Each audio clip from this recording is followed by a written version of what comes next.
The stars have captivated humanity since the dawn of time.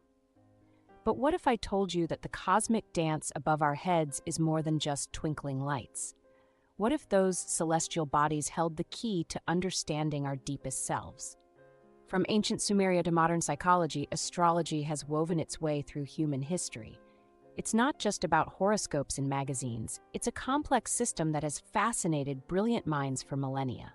Let's start at the beginning. The Sumerians were among the first to map the heavens, but it was the Babylonians who truly systematized astrology around 2000 BCE.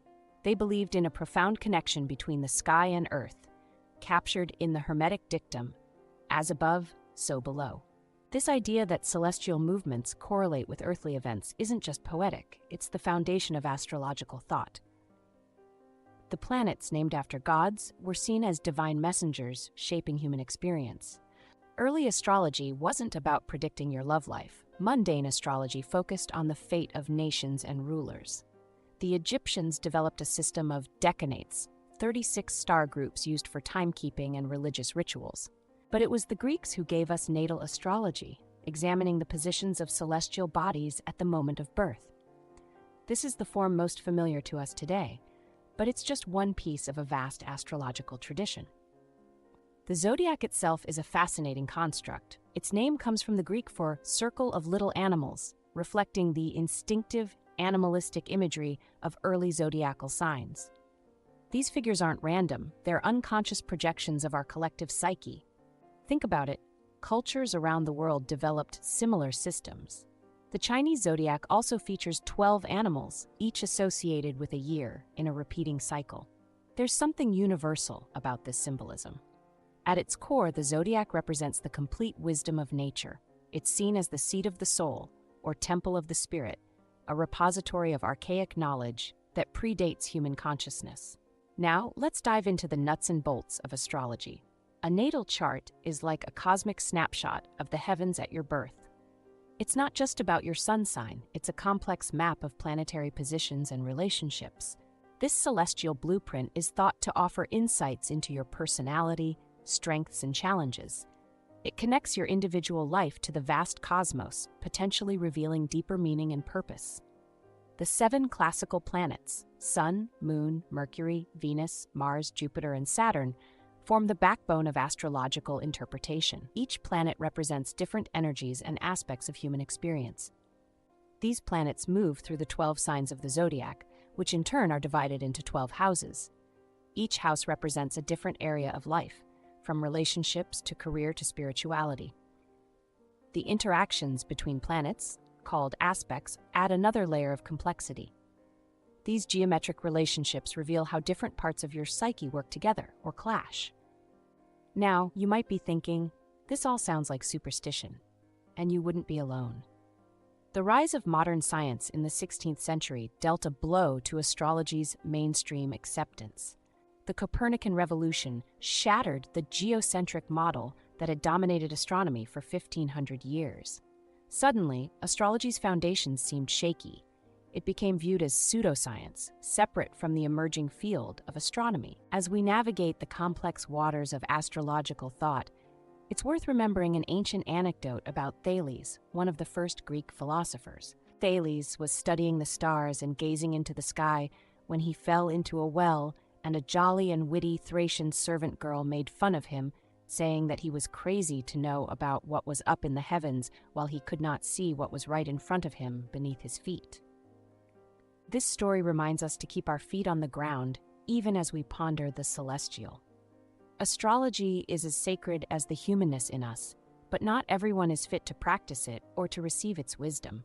In fact, you need to have some spiritual merit to truly benefit from astrology's insights. This isn't about elitism, it's about readiness. If you haven't done any real inner introspection, delving into astrology might only confuse and depress you. It's not a shortcut to self-knowledge or a quick fix for life's problems. Remember, this is not a carnival game where a parrot picks up a fortune cookie at a fair. Astrology, when approached with depth and sincerity, is a mirror for the soul. It requires a willingness to face yourself honestly, to grapple with your shadows as well as your light. Without this foundation of self-awareness, astrological insights can become a crutch or an excuse rather than a tool for growth. True astrological wisdom demands that we do the hard work of self-examination first, for both the astrologer and the querent. It's a dialogue between the cosmic and the personal, and you need to know your own voice before you can engage in that conversation. Only then can the symbolic language of the stars illuminate your path rather than lead you further into confusion. Here's where things get interesting. In the 20th century, the work of Carl Jung breathed new life into astrological thought. Carl Jung saw astrology as a repository of ancient psychological wisdom. He recognized that astrological symbols tapped into something deeper, the archetypes of the collective unconscious. These universal patterns of human experience show up in myths, dreams, and yes, the symbolism of the zodiac. Jung's concept of psychological types aligns eerily well with astrological elements. Air signs correspond to thinking, water to feeling, earth to sensation, and fire to intuition. It's as if astrology had been describing personality types for thousands of years before modern psychology caught up. But Jung took it further. He saw the zodiac as a symbolic representation of the individuation process, the journey to becoming your fullest, most authentic self. Each sign and planetary movement becomes a metaphor for psychological growth and transformation. This isn't about determinism or fate. It's about recognizing the archetypal forces at play in your psyche and learning to work with them consciously. This is how astrology becomes a tool for self-reflection and personal development. Carl Jung coined the term synchronicity to describe meaningful coincidences that defy causal explanation. He saw astrological correlations as prime examples of this phenomenon.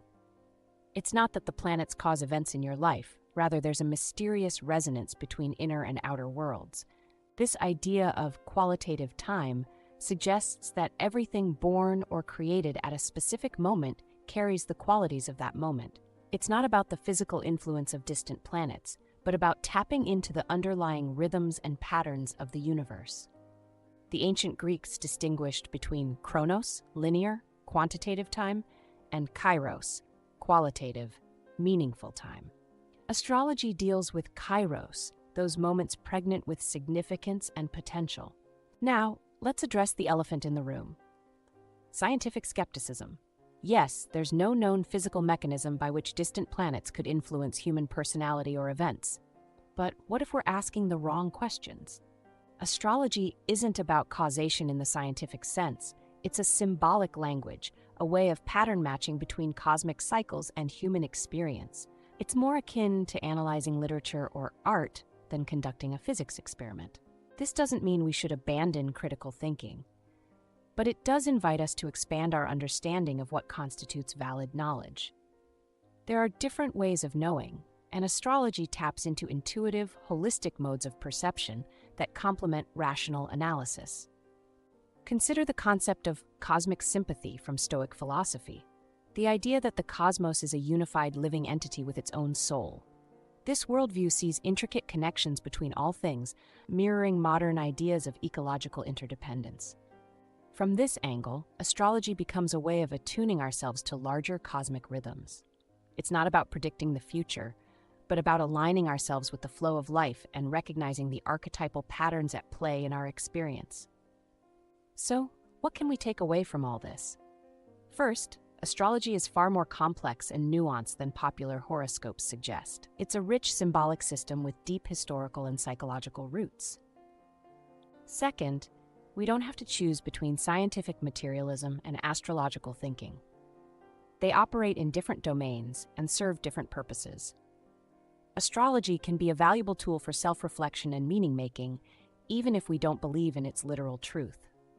Third, exploring astrology invites us to cultivate a sense of wonder and interconnectedness. It encourages us to see our lives as part of a larger cosmic drama, full of mystery and potential. Whether you're a skeptic or a true believer, there's value in understanding astrology's cultural and psychological impact. It's shaped human thought for millennia and continues to resonate with millions today. If this exploration of astrology's deeper dimensions fascinates you, there's so much more to discover. The cosmos holds profound insights about the energies that supported your incarnation. If you're ready to dive deeper, come get a consultation with me. We'll explore your unique celestial blueprint and uncover the cosmic forces shaping your journey.